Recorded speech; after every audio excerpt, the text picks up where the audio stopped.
So Meg slips into this deceptive, sort of alienated reminiscence herself, but it's obviously the one that she's been fed by Stanley when he talks about his piano playing. He says in a big hall, his father gave him champagne, but then they locked the place up and he couldn't get out. The caretaker had gone home, so he had to wait until the morning before he could get out. They were very grateful, and then they all wanted to give him a tip, and so he took the tip, and then he got a fast train and he came down here. So we've got this bizarre series of events that's actually kind of nightmarish in the fact that somehow he ended up trapped in a building, and bizarrely, it doesn't actually replicate the story properly that Stanley ends up telling when he later on um, sort of goes through this act of reminiscence himself. But the narrative of her reminiscence, this sort of movement for escape in the story, I think, shows us again this sort of coast motif that Stanley in her story is sort of locked up and then escapes down to the seaside.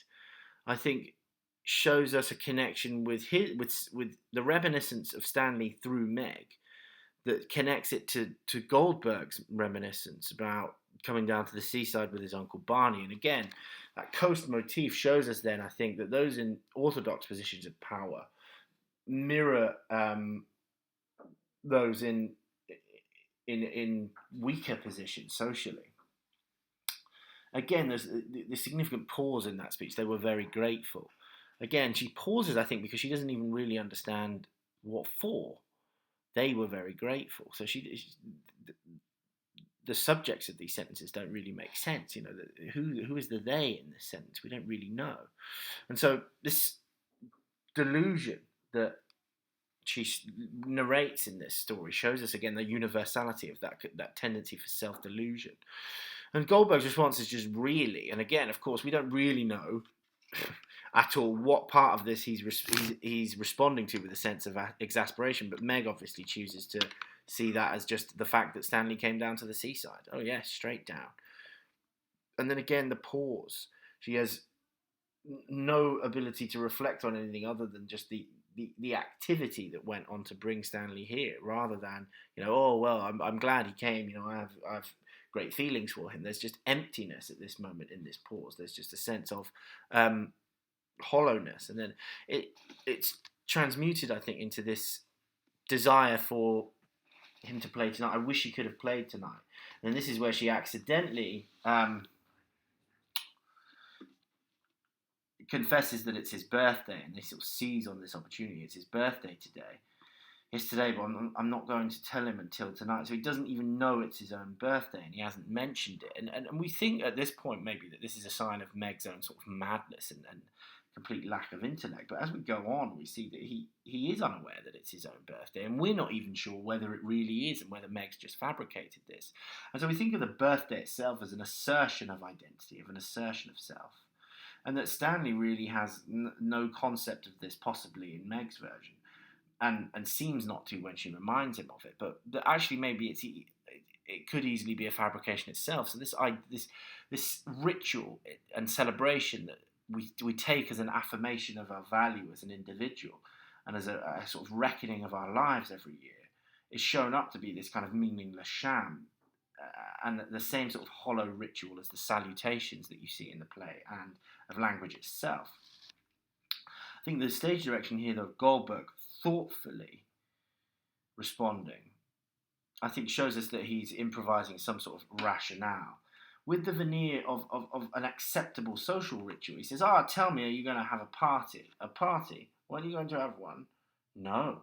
Well, of course you must have one, he says. We'll have a party. What do you say? And so notice that, you know, he's managed to ingrain himself quite deeply into this space in this particular family via Meg through this conversation.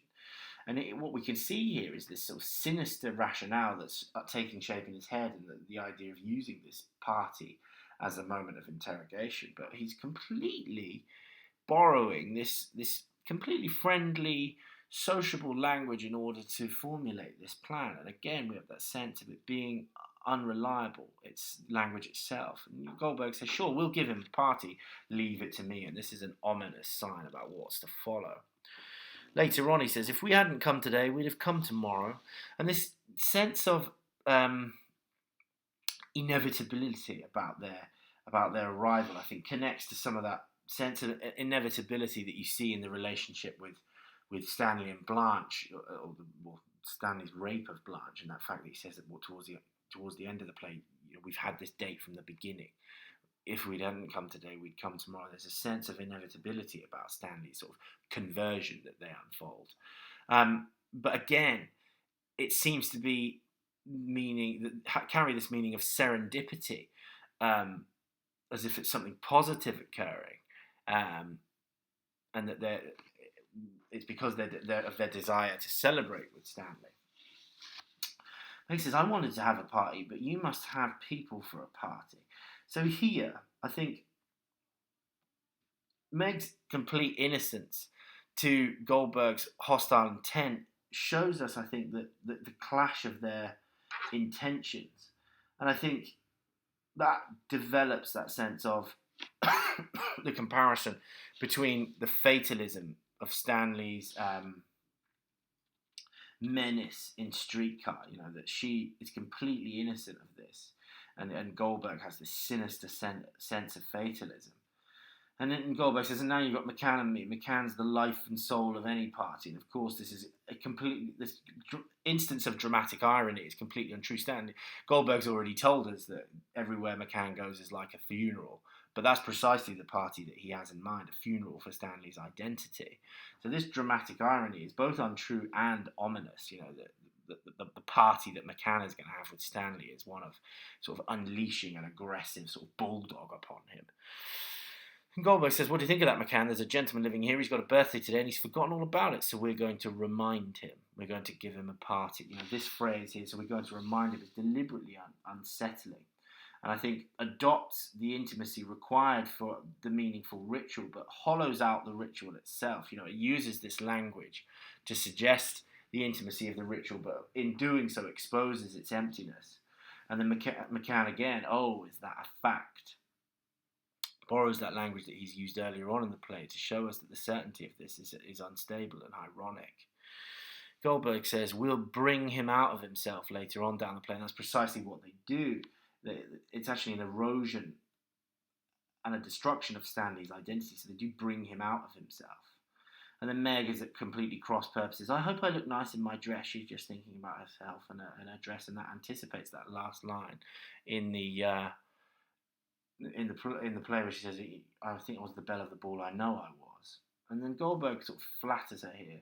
You'll look like a tulip. And I think the strangeness of this particular simile that he uses to describe her is supposed to evoke beauty, but I think it's an odd choice, and I think it sort of shows us the way in which he sort of is improvising these pleasantries at that moment in time. When Meg says, what time should we have the party further down? So that Goldberg has a very specific time that I think gives us an unusual sense of purpose in this completely evasive, alienating scene, this sense of certainty, 9 o'clock. And then McCann at the door says, is this the way? Meg rising says, I'll show you if you don't mind coming upstairs. And Goldberg says, with a tulip, it's a pleasure. He's using this kind of false charm that I think actually betrays his sort of sinister sense of pleasure at realising that there's this sort of opportune moment for carrying out the job that they've come to do.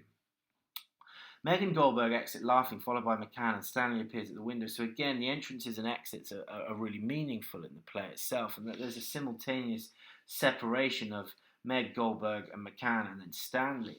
And I think that it establishes their binary presence, and that Meg is actually a kind of a sort of a conduit for their connection to Stanley. She sort of unwittingly gives them the sort of their way at accessing Stanley by telling them about the birthday party and actually by ushering them into their room as Stanley enters.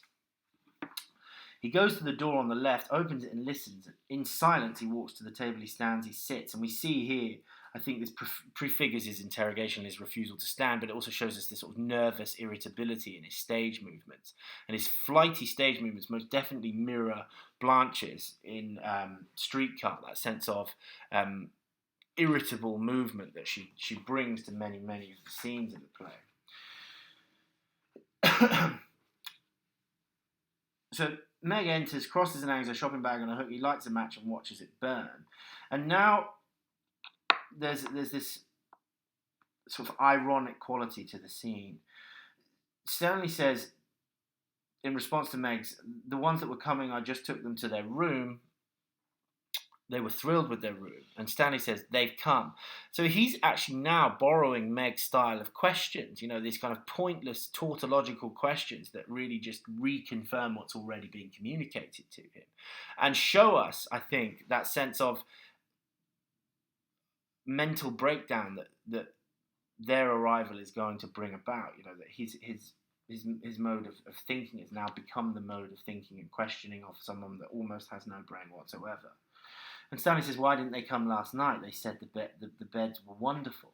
Again, that sort of distance between the two of them is now a problem for Stanley. So, where previously he'd seized in an opportunistic fashion on their distance and Meg's sort of failure to communicate accurately, now it's a problem for him, and it causes a transformation in his character. And it follows, who are they? They're very nice, Stanley. I said, who are they? I told you, the two gentlemen. Here, this first moment of insistence stands out in the scene. There's very little of this in the scene at all. And that repetition, I think, shows us for the first time someone not getting an answer to a question and insisting on attempting to do so. Obviously, she still manages to evade it through misunderstanding because she misgrasps his fear. She does not understand that this has precipitated a sense of fear in him.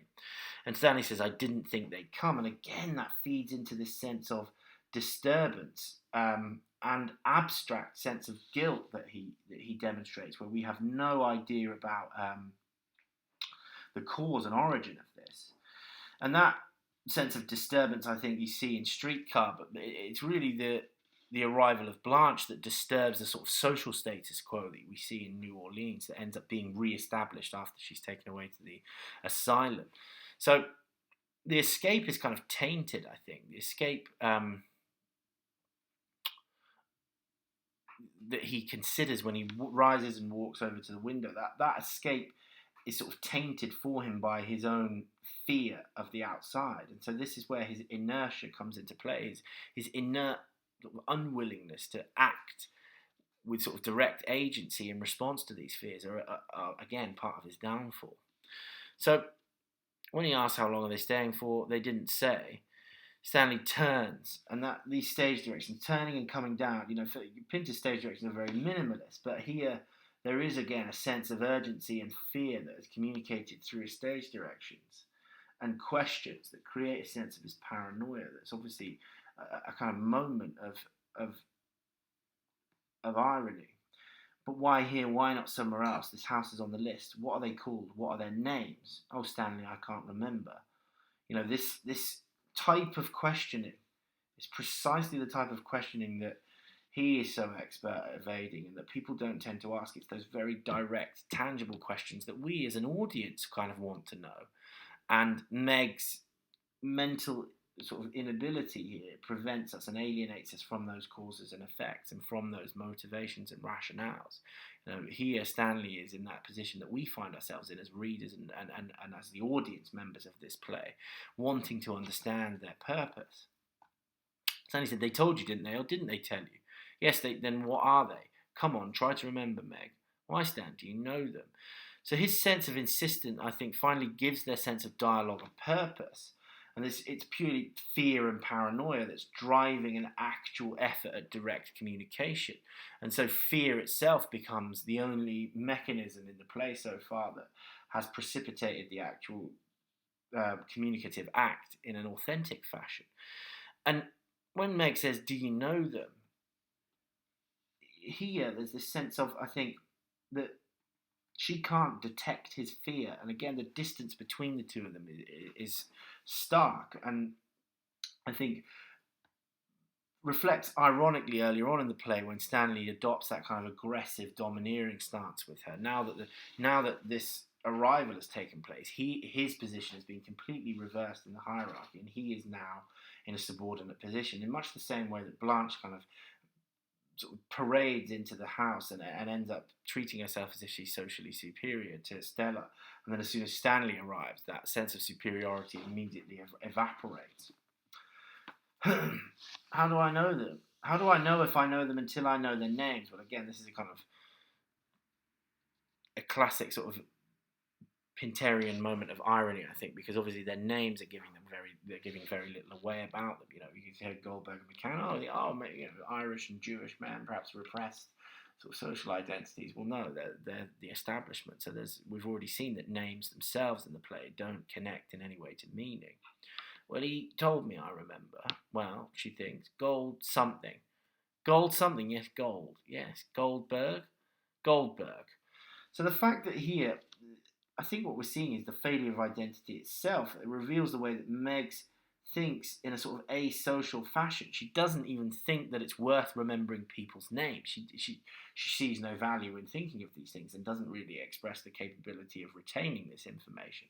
And so her thinking is characterized along the lines of sort of asociality. She doesn't think in ways that are designed to allow someone to interact socially. Stanley slowly sits at the table left, and again, this is important. You know, he adopts this sort of position of passivity in response to his fear. Do you know them? Stanley does not answer. So there's this sort of possibility of knowledge of them, but it's deliberately shrouded.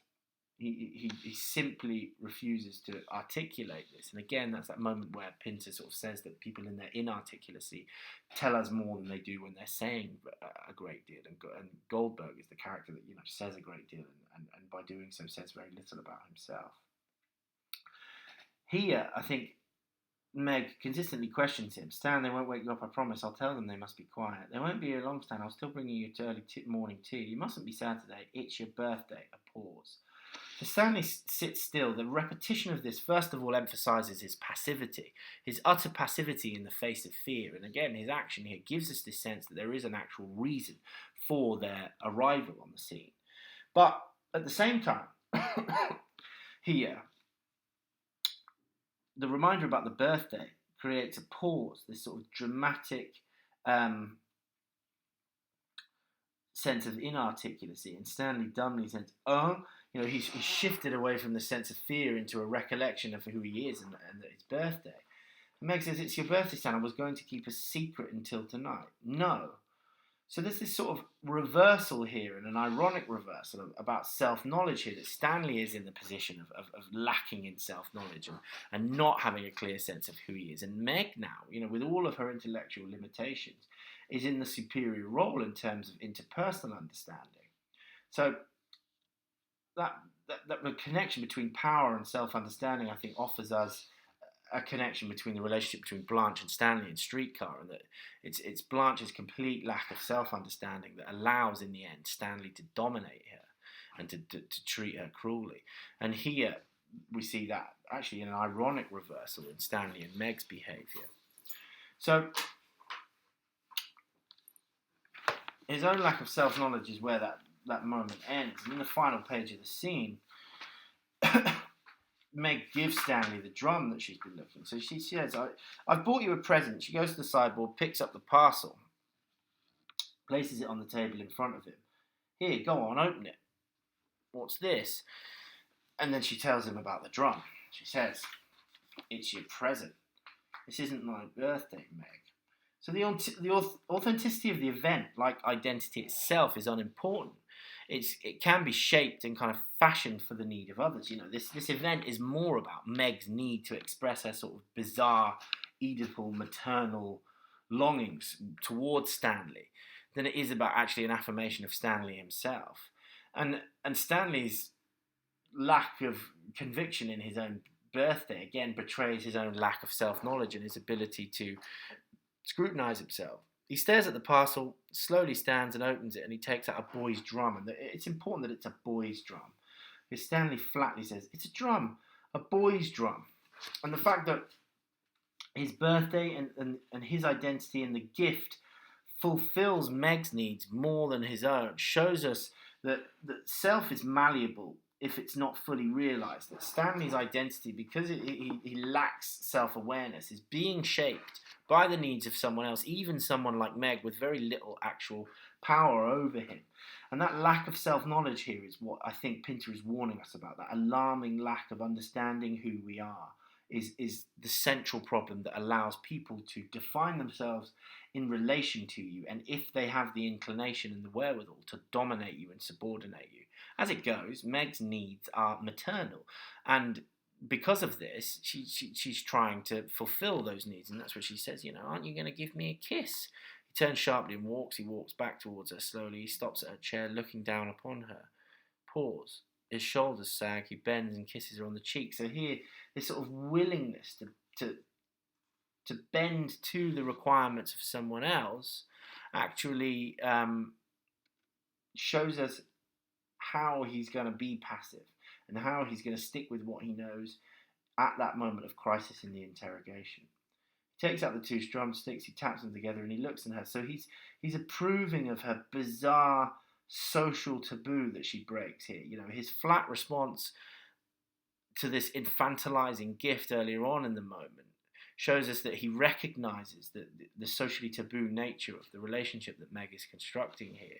But he ends up giving into it because it's easier for him. It's easier for him to show his approval and to stay in his sort of womb-like torpor that he's constructed for himself here.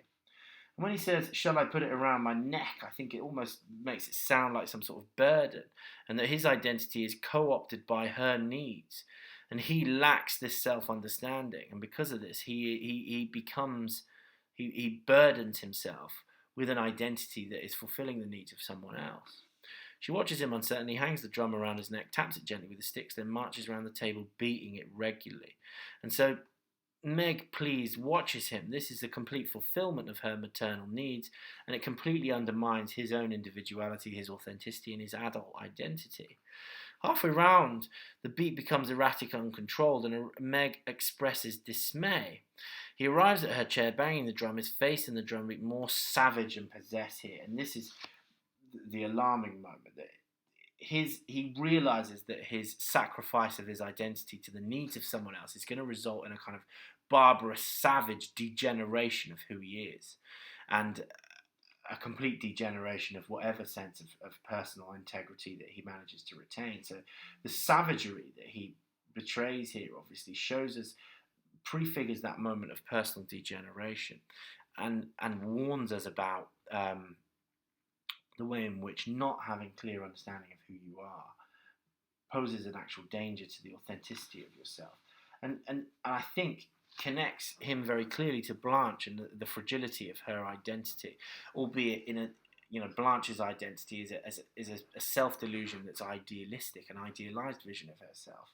Here, Stanley simply, adopts the version of himself, this kind of infantilized son figure, purely because it's one of convenience. So it's a kind of depressing convenience that leads him to the degeneration of his authentic self, whereas Blanche's is a sort of willfully idealistic, aestheticized vision of identity.